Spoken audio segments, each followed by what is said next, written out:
In this list we've got the I before the E, so we know I before E may make the long E sound. I before E except after C where the sound is E applies to all these words.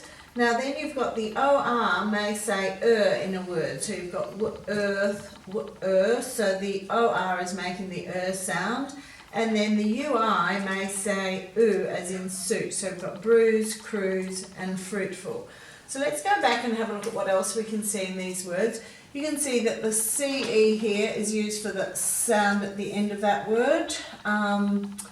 Brief, you've got a long vowel sound there, that's why you've only got one F at the end. Believe, you've got a long vowel sound here. And the E here, because we've already got a long sound here, we don't need the E to make the IE into a long sound.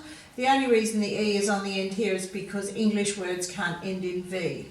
Now handkerchief comes from, you could really say that D is silent. You've got the ER in there, you've got the CH. So hand is meaning held in the hand. Kerchief means dressing or a piece of material to cover the head.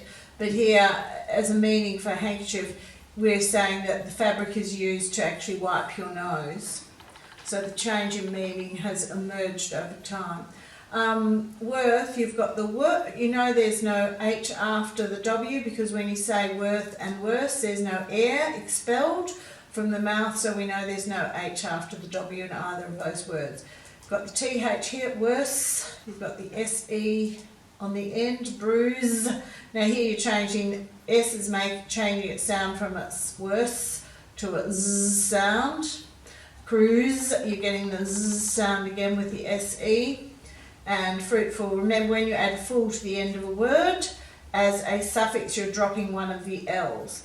Now let's go back and look at what these words mean. A pier is a little jetty for boats to pull in on, or fishermen might go and sit on the pier to fish. Fierce means ferocious. Brief means a very short time, very short thing. Believe means what you think, or if you know something to be true, you believe in it. We've discussed handkerchief. Worth is the value of something. Now, worse is a tricky one. If we're talking about comparatives and superlatives, we'd have bad, worse, and worst. We can't say something is more bad, so we say worse. It means poor quality, not so good. So a lesser of something. Bruise is a mark that you may have on your skin from an injury. A cruise is a voyage quite often in a boat, or it means to, it can also mean to cruise at an even speed. So if you're riding a bike down a hill, you might just cruise down the hill at a nice even speed. Fruitful means successful. So you've had some success in what you've been doing. It's been a fruitful venture.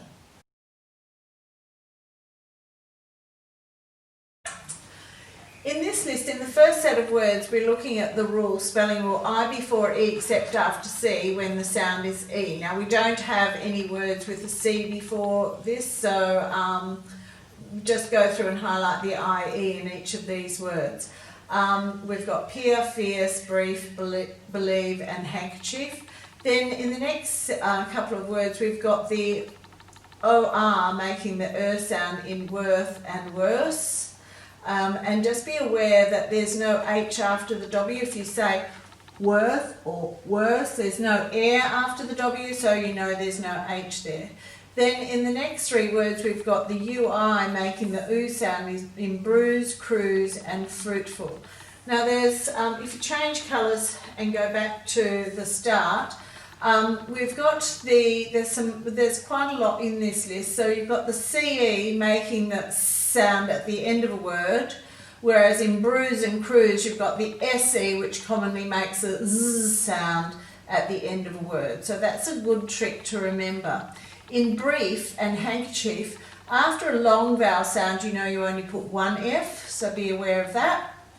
In believe, now the IE is already making the long E sound, so the only reason this E is on the end is because English words can't end in V, so we pop that E on the end there.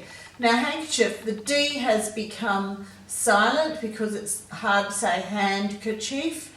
And we're using a K for the k sound because the letter after it is an E. So you know from previous lists that we use a K for the k sound if the letter after it is an E, an I or a Y.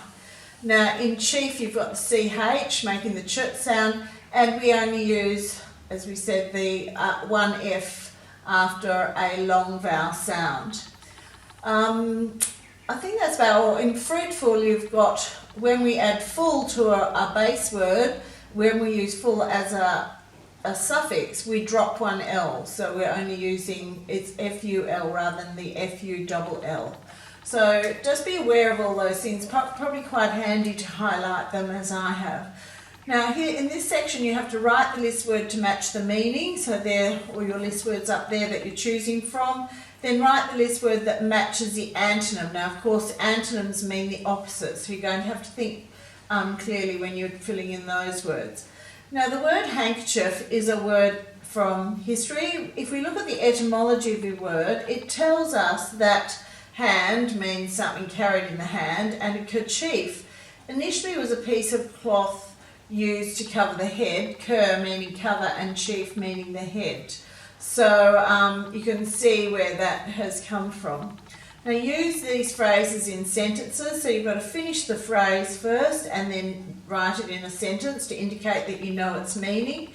Then down here we've just got some common phrases that we need you to fill in the missing word, and just discuss them within your group to make sure that everyone is in agreement on the meanings of each of these common phrases.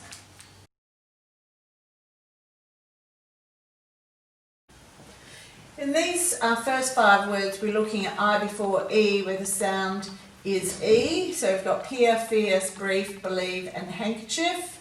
In the second set, we're looking at OR making the sound in worth and worse. And in the final 3 words, we're looking at using UI for the long oo sound, as in bruise, cruise, and fruitful. Now just remember, when we see C at the end of a word, it commonly makes a sound. And when we see SE at the end of a word, it quite often makes a Z sound. You also know that after a long vowel sound, we use one F, as in brief and handkerchief. And when we add the suffix full to a base word, we only use one L. You know in worth and worse that there's no H after the W in either of these words, because when you say the words worth, worse, there's no air after the W, which tells us there's no H. So if you just remember that little speech hint, that'll save you close to 5,000 words that you won't have to learn. So finish the phrases by using a noun or adjective. So we've given you the list word. We want you to think of some good nouns or adjectives to go with those words. Here we're looking at comparatives and superlatives. They obviously form adjectives. So to make a word mean more, we add ER commonly. If the E's already there, you just add the R. And same with when you're making it into a superlative, if the E's already there, you just have to add the ST. So you've got fierce, fiercer, fiercest, brief, briefer, briefest. Now bad, you can't say badder or baddest. It sounds incorrect. You can't say more bad or most bad. There are 2 other words. It actually changes the whole word. So have a think about that as a group and work out what the correct answers will be for making bad mean more and the most of a set. Now make the word and write it in a sentence. You've got where you're taking off some letters and adding others. And here, and then you have to write a sentence to go with those new words that you've just made. Make sure your sentences are interesting by using adverbs and adjectives to extend your noun and verb meaning. Down the bottom, we've got some extra word knowledge for you down here. So when worthwhile is written before a noun, is written as one word. That is when it's used as an adjective. But when it's written after a verb, it can be written as 1 or 2 words, so you have the option there. So of course, probably the easiest way to deal with that is to write it as one word on any occasion. So saving the orangutans is a worthwhile cause. The fisherman did not think it was worthwhile to keep the undersized crayfish. So you can do it as one or two words in either of these, just follow the rules. This is a proofreading exercise for when to use EI or IE. So we've given you a rule alert. So use I before E except after C where the sound is E. And we have some exceptions, C's, where and weird. Now I before E except after C where the sound is E. It's a long E sound. And then the hint for EI, it may say long E sound, it may make a long I sound, or it might make a long A sound. So you'll have to work out which one to use there. Now there is a common tricky one because here we have the EI as in referring to something belongs to them, so it might be their house, their car, their cat. So each of those things belongs to them. It is their car, their house, their cat. So that might help you if you can imagine that that I before the R is a person and the thing that follows that word is something that belongs to them. So work your way through by adding the EI or IE in all of those words. And then we need you to finish writing the story. Now we're asking you to make as many words using I, consonant E, double E, EA, and Y words as possible in it. See who can write the story with the most representations of those sounds in their story.